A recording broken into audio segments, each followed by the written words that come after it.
All right, guys, it's rafter day and roofing day. We got a lot of stuff done yesterday. We got some rain on the way. We want to get the building protected. So let's try to get some rafters on this bad boy. Let's go. He's going to be on ladders today, guys, and look. Yep. I purposefully wore my no ladders shirt today. Did you, or do you just have no shirts clean? We're due for a laundry day too, so. All right, guys, let's go.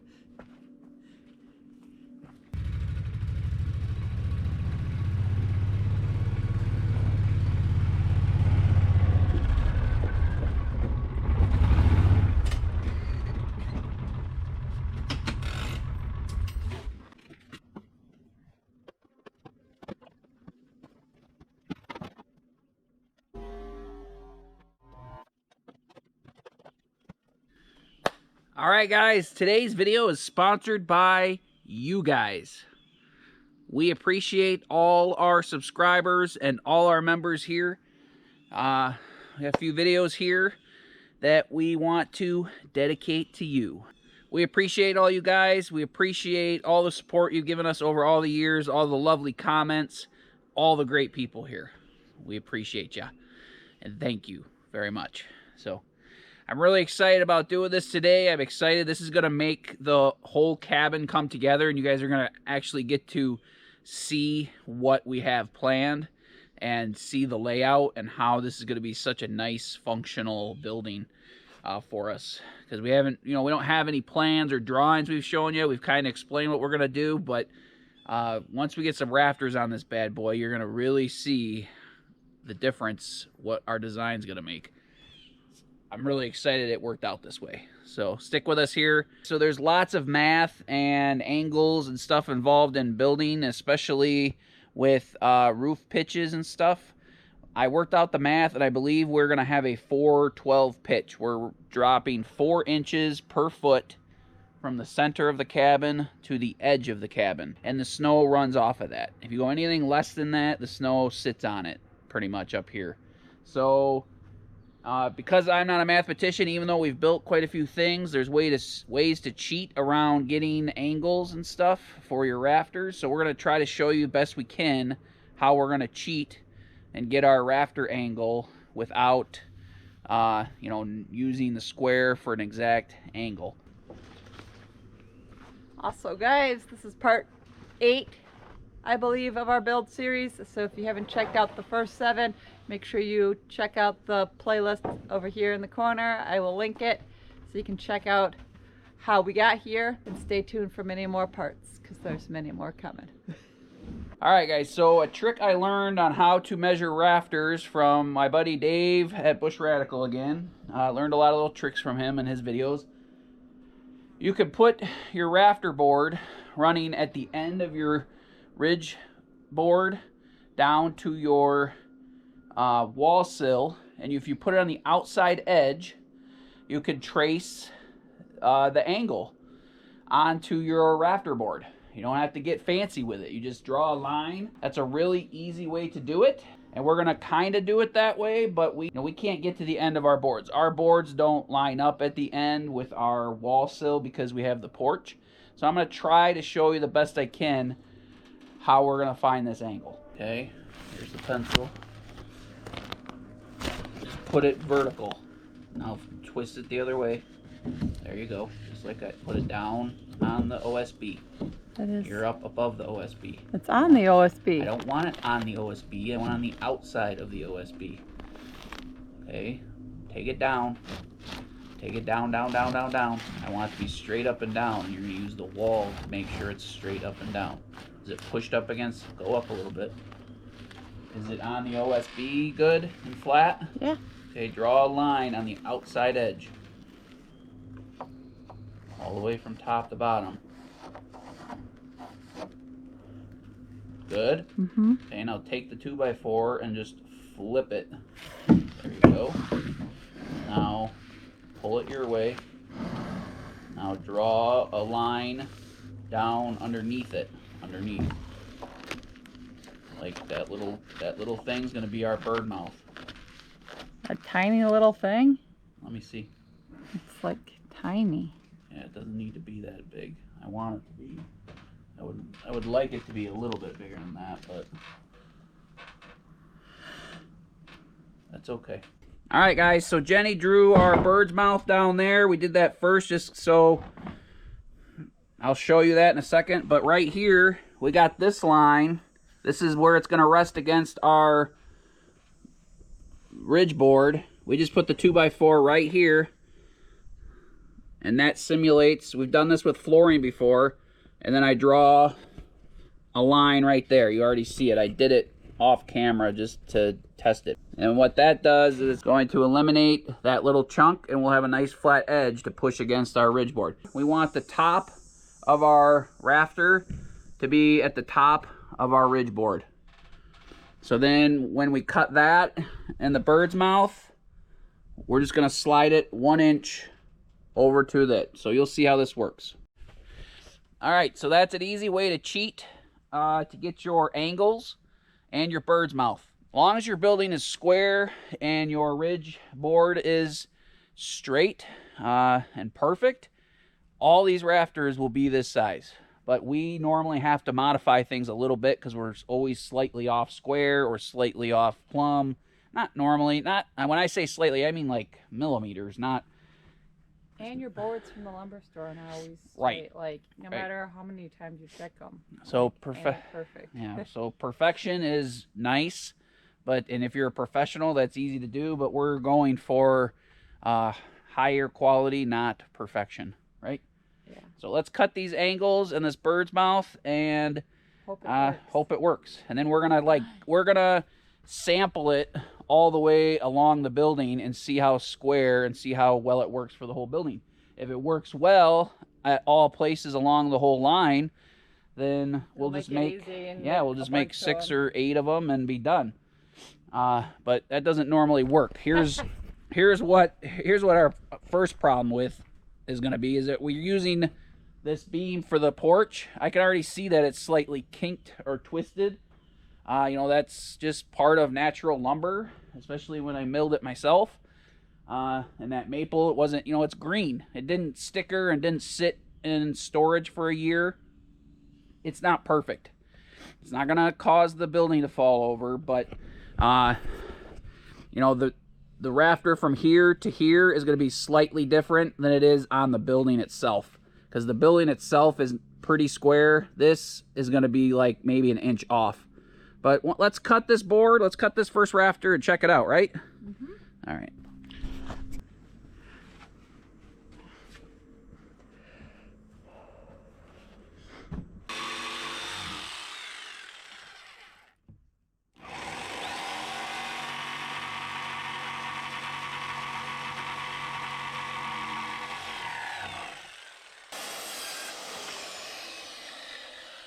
So typically your rafter boards will end about 1 foot past the wall.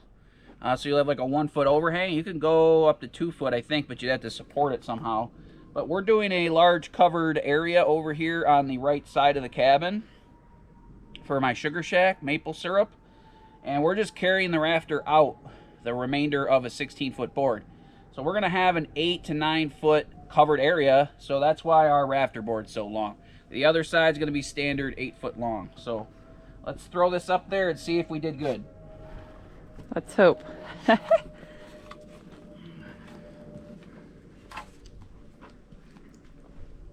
When we did the cabin, we had to individually cut every single rafter, and it was about a 50-50 mix on the pole barn.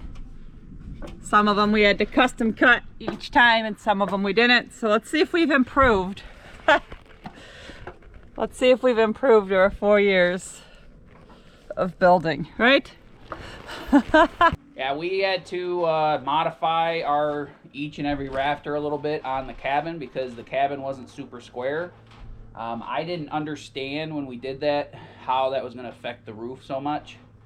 So our roof has a little bit of a dip in part of it on the cabin, so you don't want to adjust the rafters. It was a lot of work, right? It makes it a lot harder for the build, and it makes it you know, makes for a wavy roof.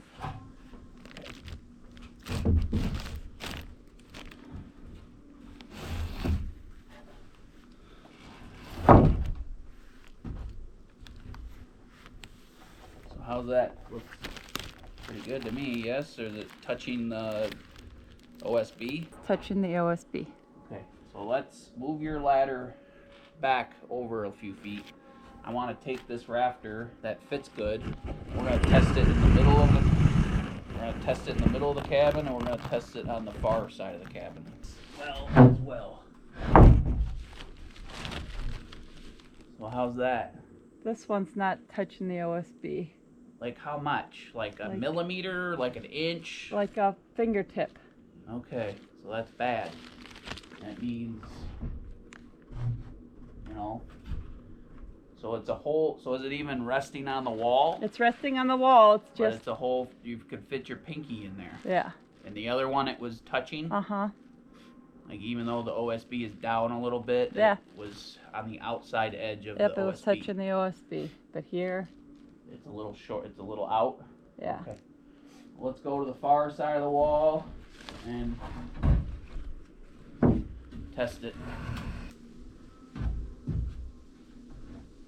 How's that look? They're the same thing. It's about a fingertip. Okay.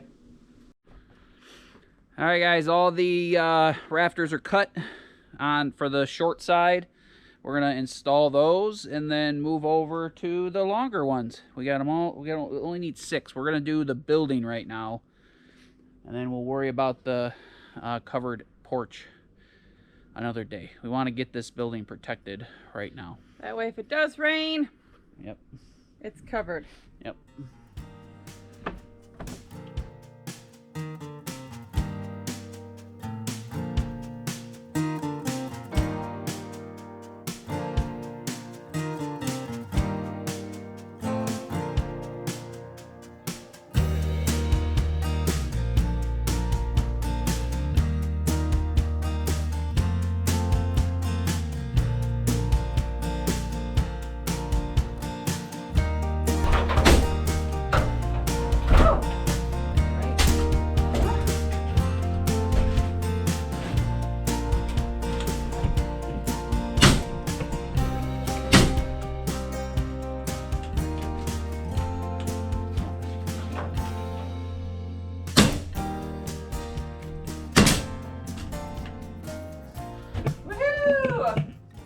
One side done.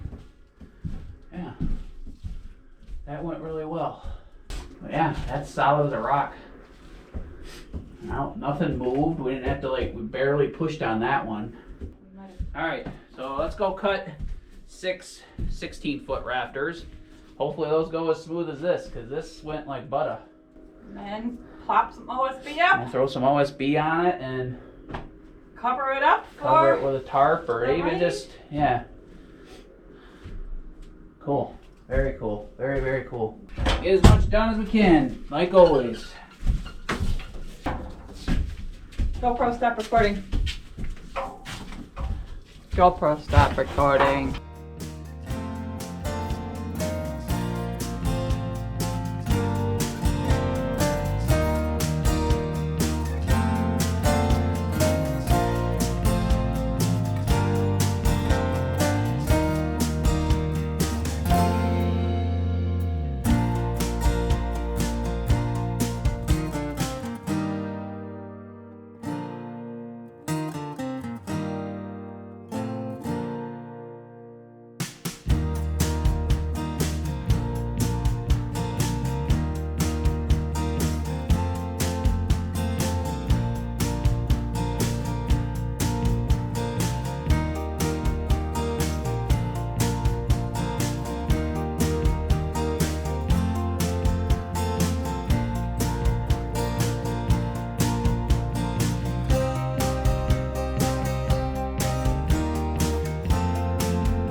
a second. I got my toes under it right now. Okay, we'll just smack it against the wall. I'm trying to.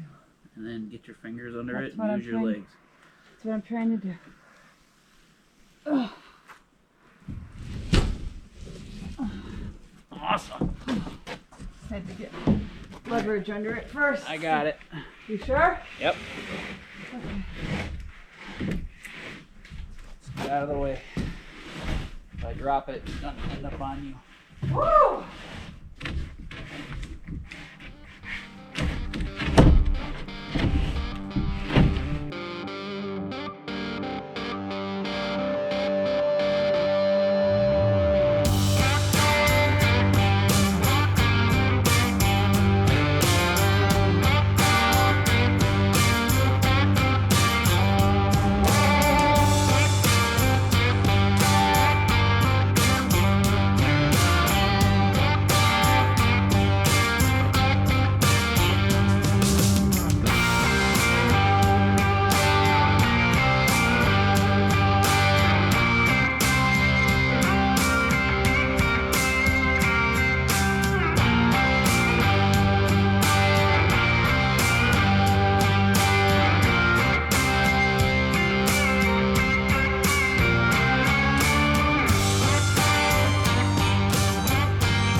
All right, guys. Been talking about how to find good deals and everything this whole series. And check out what I found on Marketplace the other night. Look at all this. This is like the third truckload of trim we've gotten now. And we've used A lot of it. a lot. Well, there's a lot in there, but like we've literally gotten like $5,000 to $10,000 worth of trim For $300. for $300. This is a lot of crown molding, which is even crazier. You can put that around the doors and the windows, right? No. No? And we might do that because we're not that fancy, and we could make it work, but it's supposed to go up in the corner, so it makes the top corner of the ceiling and the wall. Oh, that's what this stuff is? No, crown, which is like at the top. It fills in the whole corner, like at an angle, and it makes it look fancy. Really. Trim's expensive at the store, though, guys. Yeah. Like, stupid expensive. So we might just, I don't know, we'll figure it out. It's a lot of good stuff for little money and little investment. So We'll use what we can. Yep. And then save Maybe. stuff for and maybe we'll resell a few things so we can rebound a little bit of money. somebody else can get a good deal Someone too. else can get a good, yeah. So cool. Did you do a wrap up at all with the cabin? Nope, not yet. So we were working on the roofing. Are you ready for that? Yep. So guys, we did not do the covered porch yet. We just wanted to get the building protected. So we're gonna do the rafters out here. It's only 3 or 4 more rafters. But I have to figure out the height. I have to put a couple boards on top of here. And we just wanted to protect everything. So, and this gives you an idea. Like the roof will come out here, but this gives you an idea. We're gonna have all this nice, this is like 9 to 10 feet of nice covered space. We're gonna put some posts out here and a board and hold up all these ends of all these rafters. I'm gonna have this huge, big, beautiful space for my sugar shack. It's gonna be nice. We're gonna give him a nice big concrete pad there, so that way when he spills sap or syrup or anything, it's easy to clean up. Yep.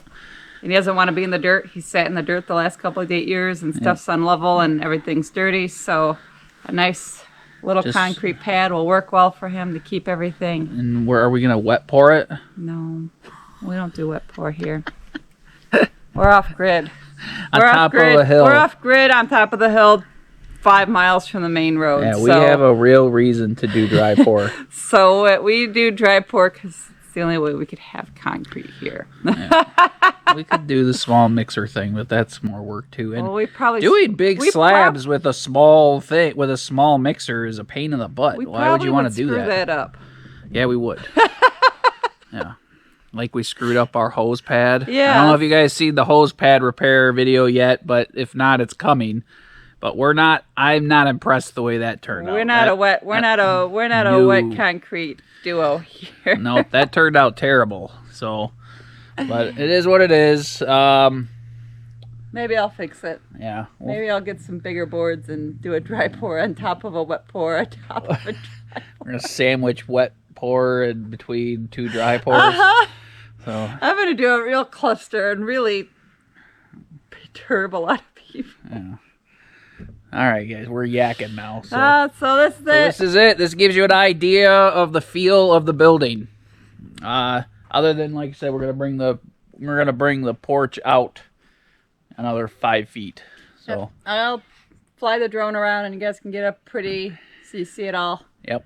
Well, Jay figures out what to do with all the trim. I don't know what to do with it. I can't put it in this lean-to right now. I don't know where to put it. But anyway, always look on Marketplace, guys. Like all the time. I check for trim. Like I knew we needed trim for this, so I just typed in trim as a search thing, and boom, it was right like 5 miles away. Right?